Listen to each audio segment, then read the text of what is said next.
बिना कुछ बताए उस बच्चे की पहचान ही नहीं कराती। भाई बच्चा बच्चा है, वह अच्छा भी होगा शैतान भी होगा। इसका मतलब ये नहीं है कि जो अच्छा है वो शैतान नहीं होता और जो शैतान होता है वो अच्छा नहीं होता। नहीं समझ में आ रहा? बच्चे में भी अनेकांत लगाना पड़ेगा। कथनचित अच्छा है और कथनचित शैतान भी है। समझ में आ रहा है? कथनचित शैतान है, कथनचित अच्छा भी है, और दोनों होंगे तो ही वो बच्चा प्रोग्रेस करेगा।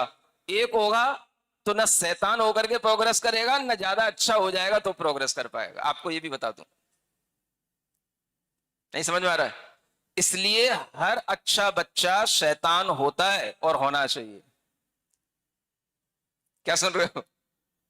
बच्चा वही अच्छा होता है जो शैतानी करता है। शैतान का मतलब ही यही है कि वह कुछ अपनी तानना भी जानता है, केवल तुम्हारे ही अनुसार चलना नहीं चाहता, वह अपनी अनुसार भी चलना जानता है। और ऐसा ही बच्चा आगे चल करके कुछ करने लायक होता है। और आप उसको बुराई के रूप में देखते रहते हो, ये अपनी चलाता रहता है, मेरी सुनता नहीं है। जब तुम्हारी नहीं सुनेगा तभी तो वो कुछ अपनी जिद से कुछ अच्छा कर पाएगा।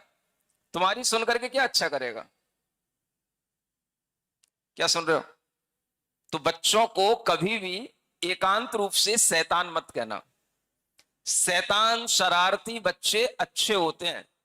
जिन बच्चों में कोई शरारत करना नहीं आती, जिन्हें कोई ऊधम करना नहीं आता, जिन बच्चों में कोई शैतानी नहीं होती, वो बच्चे बिल्कुल कुछ काम के नहीं होते।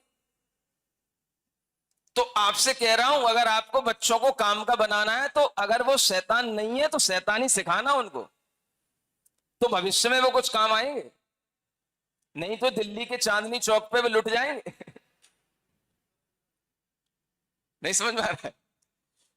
बच्चे के अंदर हर तरह की गुणवत्ता होनी चाहिए। शैतानी बुराई नहीं है। शैतानी भी अपने आप में क्वालिटी बन जाती है जब वो बड़ा हो जाता है। तो समझ आ रहा है? दिमाग किस रूप में काम कर रहा है, उद्देश्य बस वो गलत ना रखे और शैतानी उसकी क्वालिटी बनी रहे। तो अच्छे उद्देश्यों के साथ अगर वो शैतानी करेगा ना तो बहुत अच्छी प्रोग्रेस करेगा। ये मैं आपको बता रहा हूं। उद्देश्य क्या है? अच्छा है और शैतानी भी कर रहा है।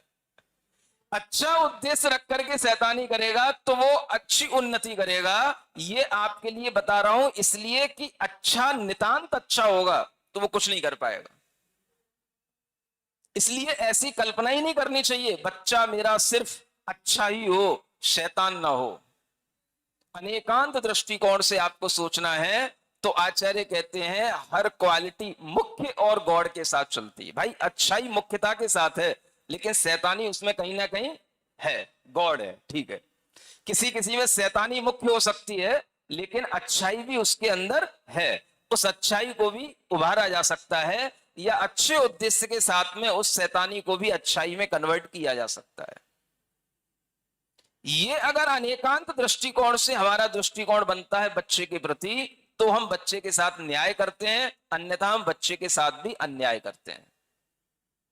तो जब आप एकांत रूप से कहते हो बच्चा शैतान है, बच्चा ऊधमी है, बच्चा सुनता नहीं है, तो ये आप उस बच्चे के साथ अन्याय करते हो, क्योंकि आपको अनेकांत तो आता नहीं है। बताओ, आप कथनचित करके बोल रहे होते हो या सर्वथा बोल रहे होते हो? आप ऐसा तो नहीं कहते हो महाराज बच्चा कथनचित शैतान है। अगर कथनचित बोलो तो चलेगा, वो पसंद आएगा। आप क्या बोलते हो? बच्चा शैतान है, तो वो आपके लिए एकांत रूप से शैतान होता है, अनेकांतिक दृष्टिकोण से नहीं होता।